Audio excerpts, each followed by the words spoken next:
Hello friends, my name is Linda Dalkey. I'm a demonstrator with Stampin' Up! In Australia and welcome to this month's Global Stampin' Video Hop. This month our theme is complementary, and I really wasn't quite sure initially how to tackle this one because it was so open to interpretation. So, you could choose complementary stamps and dies, or you could choose complementary dies and paper because we have paper that matches dies. But I chose to go with a color theme, and I'm going to be today talking a little bit about a bit of color theory, and then we'll get straight into the card. I have one of these. Now, this is actually last year's colour wheel, and it's got all of the colours that we had last year. Now, there is a new colour wheel that has been released this year that doesn't have, like there's old in colours, fashion colours in here that are no longer current, and those have been taken out.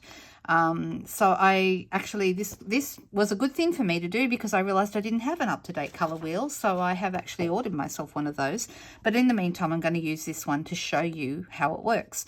So there's different types of colors that, and on the back here, it talks about some of those. You've got monochromatic, which is when you choose colors that are from, like different blues. In the blue area, you can choose different colors and end up with monochromatic colors, one color, and then just pair it with shades and tints of that same color. Complementary is the one we're doing today. I'll skip that for now. Triadic, which is colors that are evenly spaced around the color wheel. And you also have analogous, okay, which is a hard word to say, but if you remember the word analogy, it's like that, analogous or analogous. Actually, I think it's, I don't know if it's a hard G or not, but anyway, say it however you want. These are three colors that are side by side on the color wheel. So analogous or analogous is when you have three colors that kind of go next to each other, like Pretty in Pink, Flirty Flamingo, and Petal Pink would be analogous colors. Okay, today we're doing complementary. So complementary are colors that are opposite each other on the color wheel, and they tend to go together very, very well. So earlier this month, in my team of demonstrators, we actually do a color challenge, or sorry, not a color challenge. We do a team challenge every month, and we do different things. Now this month, I found this beautiful picture of a piece of crochet that I just thought was gorgeous, and I loved the way these colors look together. I've always been a big fan of like a teal or a blue mixed with like an orange or a peach kind of a color, and that has that in here, and I liked the pattern and so forth. So I put this photo in our group and said, hey guys, this is your challenge this month, and it is a bit challenging. See what you can come up with using this photo as an inspiration. So that's what I did, and we've had some fantastic offerings from some of the girls, really cool ways of looking at this that I didn't think of, but I thought today I would do it kind of using this design, but mostly I'm thinking about the colors, because if we look here, we have a blue, or I don't know, it kind of looks like it could be a medium blue, but it could also be a little bit tealy. And then we've got a peach to orange here. There's some white, a color here that's actually a mixture of different colors, and this color that looks here like gray granite. So I decided to go with Pretty Peacock, Calypso Coral, and grey granite and white. They're my colors. Okay, so how do you think I did? Do you think they're close? Kind of close. This one's a little bit more greeny, right? But let's have a look at our color wheel and see where the colors are. So the color that's on here, I mean, we have boho blue here, and boho blue is no longer a color that we actually have in our collection. But if you look straight opposite that, the opposite complementary color is either pumpkin pie or peach pie. Right, so there's our blues and our oranges next to each other. I'm looking at Pretty Peacock, and if you look across to that, there's kind of a corally color here, and then these colors which range from pinks to reds. Okay, so kind of corally going in there somewhere. And if you come around here, like Summer Splash, which is a bit more greenish, that is opposite more of the Flirty Flamingo, Pretty in Pink, and to the corals, then you're getting back more into the blues. So you could kind of mix any of these, and that's where I've kind of gone with these colors. I could have gone with more of a blue. So if I was going to go with more of a blue, I could choose maybe Misty Moonlight instead. Maybe Misty Moonlight would have been a better choice. I'm just going to pull it out for a second and let's have a look at it and see what you think. Would that have been a better choice? Maybe that's closer to this. Not that it really matters. This is just for inspiration, but I could have gone with that. And Misty Moonlight on here is, where is it? Here it is. Okay, and it's opposite the peachy. Yeah, you know what? I am going to go. I'm not going to go with this one. I'm going to go with the Misty Moonlight instead. I've just changed my mind. All right, let me cut this piece to size.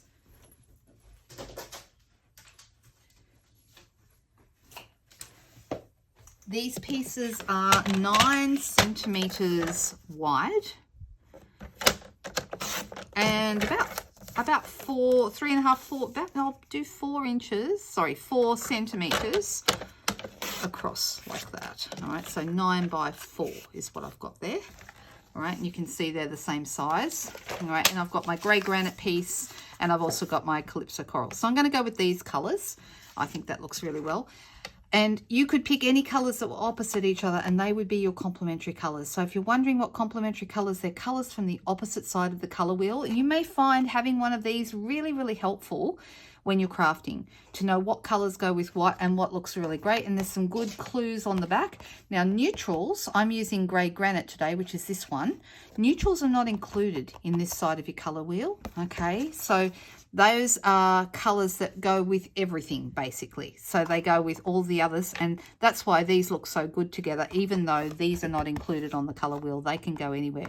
It says here, the perfect companions to almost any colour combination. They're here to work for you, adding subtlety and drama to your projects. The other thing you can add, which looks really good, and we are going to do this today, is add metallics, okay? Metallics can be a really great choice as well. All right. So I've got this piece here is 10 centimeters by 14.3. It's my card front size, and I have half a sheet of A4 that's going to be my card base, and I'm just doing that in basic white. So let me quickly add my bone folder to that fold just to make it sit nice and flat, and we'll set that aside for now. Then I've got my grey granite piece, and now I've got a piece of white. The piece of white is 13.3 by 9, okay, that should be right, and that's going to end up, we won't do it yet, but that's going to end up in the center of my grey granite piece. So let's set that aside. These are the same width, these are 9, okay, so I've got these all sitting, so they're actually going to line up one behind the other, okay. Let me have a look at the order on here. I don't think it really matters. No, it doesn't really matter, because I'm going to have the white as its own layer underneath, and I'm not going to worry about having a strip of white. I'm just going to use white underneath, and then I've used my 4 colors. Okay, so I'm kind of keeping with the idea of having stripes of colors for my inspiration here, but these, as you can see, have like a scalloped look to them. So I thought, well, we have a scalloped edge in the Fancy Borders dies. Do you know I have hardly used, I bought these because I love any kind of border dies, and I was going to use them a whole heap, I thought, and I have barely used them at all, which is really silly. I need to get them out and use them. These are fantastic. I probably should have checked to make sure they are still current at this time. I think they are. I'll put it up on the screen if there's any change to that, but if they're not current, I will put it up on the screen. Otherwise, yes, you can still buy them. They're called Fancy Borders dies, and I'm actually going to put the 3 together, and I'm going to run this through my cut and emboss machine and cut this scalloped edge. Now, when I'm doing 3 layers like this, you can do them, but I run it forward and run it back again to make sure I get a good cut all the way through. See, that last one didn't cut very well, did it? All right, let me quickly do that one again. So really only 2 layers at a time, as I've just discovered. Give me a second.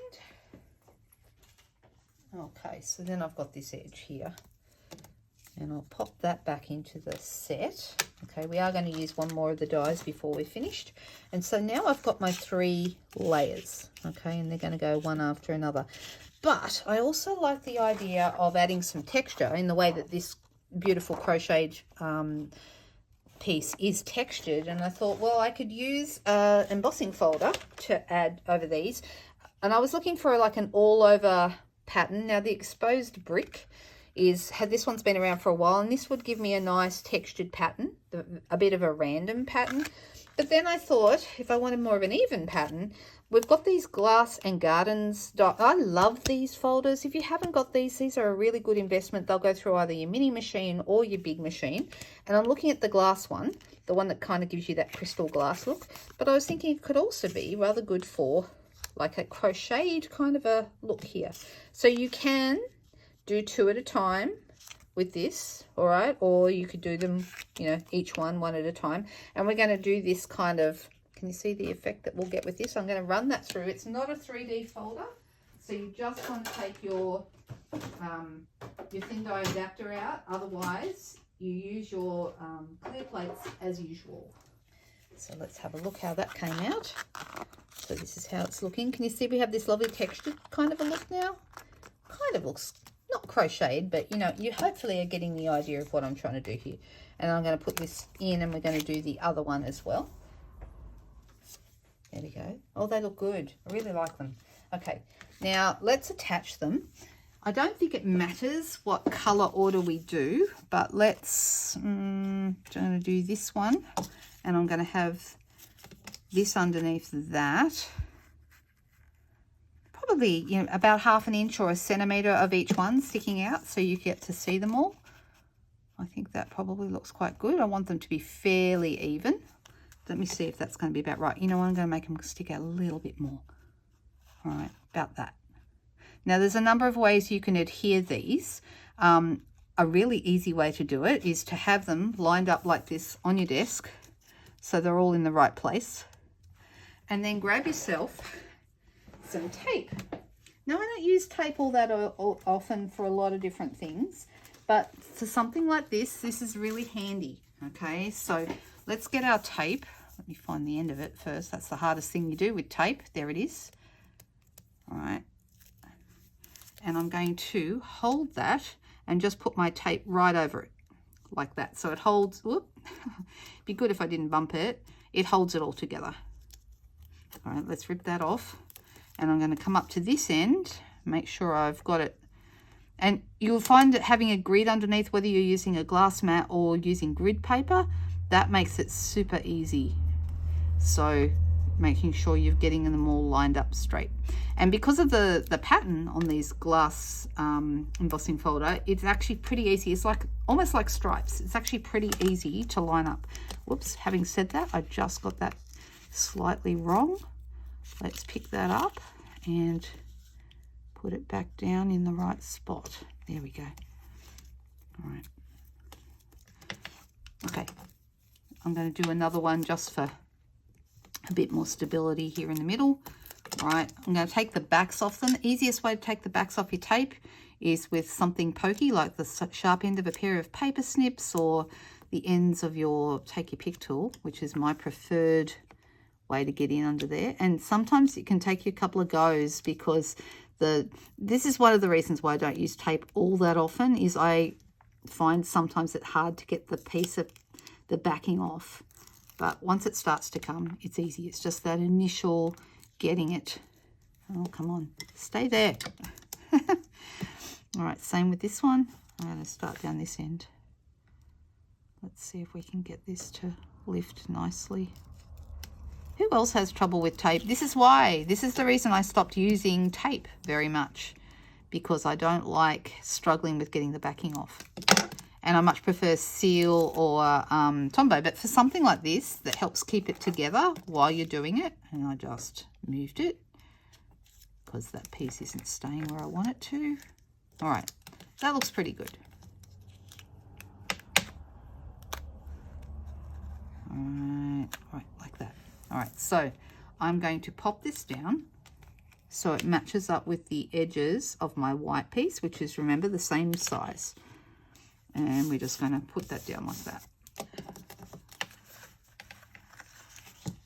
Now, if you do get the edges a little bit messed up, like as far as if you're not quite on the edge, you can always trim it after the fact and make sure it, like, you know, if that's not quite lined up, then you can certainly trim it just ever so slightly, and that'll give you a better edge. There we go. That looks better. All right. Okay. And, you know, same with the other side. If you're not happy with how it's lined up, let's just take a little bit off. It won't hurt it at all. And then we're happier with how that's looking. All right, and I just actually, if you have any fuzzy edges, you want to grab yourself a little bit of like a sanding block or an emery board and just go over the edges and make sure it sits nicely. All right. So that's looking really cool. Ultimately, this piece is going to go on our grey granite card front, like so. I was just thinking, I think that would be nice with a piece of like either black or like a really thin mat around it. You know, cut this a tiny bit smaller maybe, and then have the black mat around, or what do you think? Or even a navy mat. That would look nice because it's a bit stronger than this, but it would still go because it's on the colour wheel. Misty Moonlight and Night of Navy are right by each other. So that would be a good idea. Anywho, I'm going to come back in with my borders dies again, and I'm going to cut this row of hearts because I really, really like them. And I'm actually going to use, you can use either silver paper, so your silver foil, which is this stuff, okay, or something else that would look really nice is the darker color in the silver foil packs, which is like this tungsten color, and I was just thinking that'd be really lovely. So I'm actually going to cut that. Going to cut a row of hearts made from that one because I think that's beautiful, and I think it'll complement, pardon the pun, complement the this particular color selection really nicely. Now it cuts out the little dots between the hearts as well. I'm just going to use the hearts which have stayed behind on the folder here, and I'll bring those in a moment. And I'm going to have I am really leaning towards having a mat behind here. So I'm actually making it up as I go along. I'm going to take this down by, I'm going to take it down to 8.5, which, turn that over, 8.5.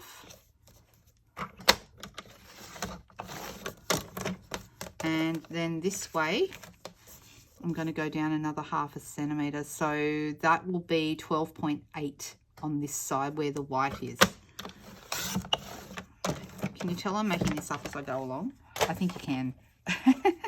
All right, now the question is, will we go black or navy? I'm leaning towards navy.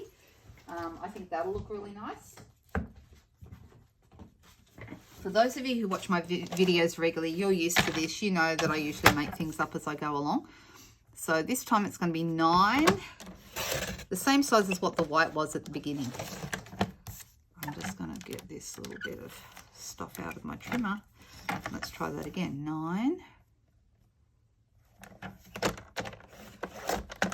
by 13.3. There we go. And that one is going to go right behind this white piece, which is it's now going to be the mat for that. That looks much nicer. I like that. All right, so let's grab some glue.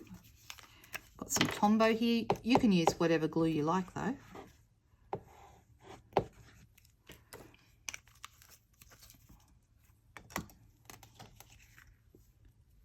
And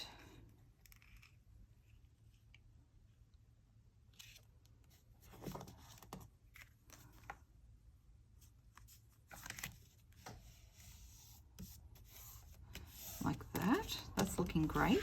And I'm actually going to put dimensionals behind this. You could stick it straight on too if you want to, but I'm a big fan of dimensionals behind a panel. So I'm just going to put down one in each corner.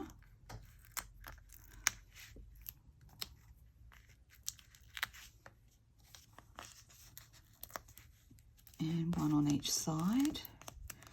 So how do we find the little colour lesson? Do you guys do you like learning about colour theory? Because colour theory is something I think is a really fascinating subject, and we haven't talked a lot about colour theory on my channel. My suggestion is, if you like that idea, let me know in the comments, and I will look into maybe doing maybe a Technique Tuesday all about colour theory or something, or maybe just a standalone video. That might be nice. Oh, it'd be good if I put this on straight, wouldn't it? Wouldn't that be good? All right, let's see what I can do here. Make that sit a little bit better. Oh, that looks good. I like the darker color behind. I think that's nicer. Just gonna reposition that ever so slightly. All right. Now I am going to put a greeting on here, and I'm just deciding what one. something reasonably sized. We could do a happy birthday, which is rather nice. This is a beautiful greeting. Or may all your wishes come true. That would be a nice one. There's some nice ones on here. The happy birthday is quite large, but it will go nicely in this spot. What do we think? And do we want to stamp it straight on or do? Yeah, I think I do. I do want to. I've just answered my own question. I do want to stamp it straight on. So I'm going to put that on a block here, and I'm going to get my Night of Navy ink, and I'm going to. Now, this was what happens when a stamp needs a wash. Okay, it needs a wash, and that's why it's not sticking to my block very well. So because I don't have any water close by at the moment, I can put a tiny bit of adhesive on the back and just temporarily stick it. But really what it needs is a wash. Okay, it needs a wash in the sink with some soapy water. Okay, I'm going to do my happy birthday right here. Like this. Isn't that a nice stamp? This is from the Unbounded Love set, which has been around for a while. I love it. And I'm thinking about having some little hearts. Aren't these cute, these hearts? They're nice. They're kind of a funky heart. I like them a lot. And I'm thinking about doing 3 under here. What do we think about that? And maybe a ribbon on here would be nice too. I didn't really think about that until now. Like a ribbon tied around, maybe on this end, but I've already stuck it down, so I'm not going to worry about it. But that would look good. What do we think? Do we like the little hearts? There is also these little tiny, a little bit hard to manage, but these little tiny dots that you could add as well. Here's one. Like these little tiny dots. It would actually be easier to add a bit of bling. Okay, so I'm actually going to stick these on. You could use a mini dimensional behind them, but they're so little, I'm not going to worry about it. Oh, am I going to worry about it? You know what, I am. I'm going to try, I'm going to do some dimensional cutting, and I'm actually going to cut my mini dimensionals in half. That's how little these guys are. And I'm going to pop that right there. Would have been easier if I used my take your pick tool, but that's okay. All right, so that's sitting there. Now another option, which is probably easier, especially for those of you who have a sheet of dimensionals, is you can chop up the edges to create little tiny bits. All right, so like that. And then this one, you can see it. I need to get them centered. I'm going to take that one off. Oh gosh, guys, you're going to watching me make all the mistakes today, but that's okay. All right, I'm going to use these edge bits, and I'm going to put it right there in the middle. That's better. All right, so you could use a mini dimensional. You'd have to cut it in half. You might as well use the edges of your paper. All right, so let's do another one here. And we just want them to not be seen from the front of the card when you're looking at it. We want them to be hidden. So, whoop, that one wants to hide. I said hide and it tried to. All right, that one you can see a little bit. It's a bit too big, so I'm going to trim it off. There we go. All right, let's try taking the backs off our dimensionals and popping them below here. I'm moving them a little bit further down than what I had them. I think that'll look better. And then this one here, take the back off that. You can see where the take your pick tool is really handy for this really intricate kind of work. I'm going to move it a little bit further apart than what I had it before. And the other one, let's get that off the back there. All right, looking that looks good. Let's put that one the same amount of distance away from that one. Okay, and that's looking good. Do we want to add any more bling to this? I'm wondering if we should. We have lots of choices for bling, but I'm wondering if maybe I should just go with something really simple. Like I've got these guys, but I've only got one silver one left. Look at that. And I need 2 if I'm going to put them in between here. maybe I won't worry about it just because I'm running so low on bling at the moment. I've just ordered more of these. I've also ordered more basic rhinestones because I realized I'm completely out of those. And I also ordered, what else did I order? Oh, I tell you what would look nice. What about these? These are the cherry cobbler and clear berries. And they've also, like, I could just use, actually that would look really nice. So let's do that.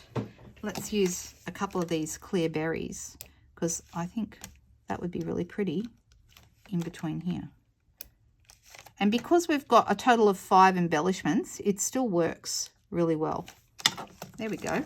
Yeah, I like that. That's better. All right, so let's put this whole thing, grab some glue, and we're going to put the whole thing on our white card base that we folded earlier. Oh, this is running out. Da, da, da, da, da. All right, put that aside in the bin, and let's grab one that hopefully has a bit more left in it. There we go. That's better. I go through these a lot. You guys have probably seen me run out many times, but yeah, I find them quite, I go through them fast. And that's because I do a lot of crafting, which I guess is a good thing, right? Right, so let's position this right here on our basic white card base. And you can let me know what you think. But this is inspired by our team challenge this month. And I went with a complementary colour scheme. So I met the brief for this. So I met the brief for this, and I also met the brief for this month's global video hop. So there you go. I didn't realise when I set this challenge up for my team that that would match with both. So I'm kind of doing two for the price of one. What do you think, guys? Do we like it? And did I kind of do it? All right, so don't forget when you finish watching this video, we have a whole bunch of people who are doing this hop, so you can hop from one video to the next, and you'll find the details in the description below the YouTube videos. So that will be, you can click on the more button underneath this video, and you'll see details of all the other hoppers. And as well as that, I have my Friday night live video at 7:30, so you can either go and watch the other hoppers first, or you can watch my second video, whichever one you prefer. And I hope you have fun with that, because I did. All right, you guys, have a great day, and I will see you soon.